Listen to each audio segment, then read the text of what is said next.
Hello guys, Thursday evening குட்டி vlog. இன்றைக்கான special வெண்டைக்காய் புளிக்குழம்பு எப்படி செய்யுதுன்னு பார்க்கலாமா? 25 சின்ன வெங்காயம், 2 தக்காளி, நல்லெண்ணெய் கொஞ்சமாக. வெங்காயம் வதங்கினோடனே அரை மூடி தேங்காய் சேர்த்து நல்லா வதக்கி தனியாக எடுத்து அரைச்சி வச்சுக்கலாம்.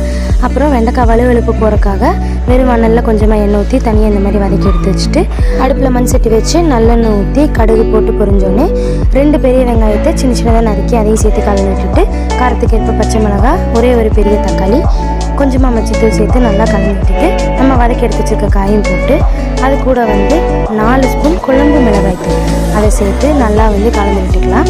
மசாலா நல்லா காயோடு ஒட்டி வந்ததுக்கப்புறமா 2 எலுமிச்சம்பழம் சைஸ் அளவுக்கு ஊற வச்சுருக்க புளி தண்ணியை கரைச்சி நல்லா சேர்த்து கலந்துட்டு ஃபஸ்ட்டு நம்ம அரைச்சி வச்சுருக்க பேஸ்ட்டையும் சேர்த்துட்டு நல்லா மிக்ஸ் பண்ணிவிட்டு குழம்புக்கு தேவையான அளவு தண்ணி ஊற்றி கலந்துட்டு உப்பு கொஞ்சமாக போட்டு மிக்ஸ் பண்ணிவிட்டு அப்படியே வச்சிடலாம். ஒரு 10 மினிட்ஸில் பார்த்தா நல்லா நுர கட்டி கொதிச்சு வரும்.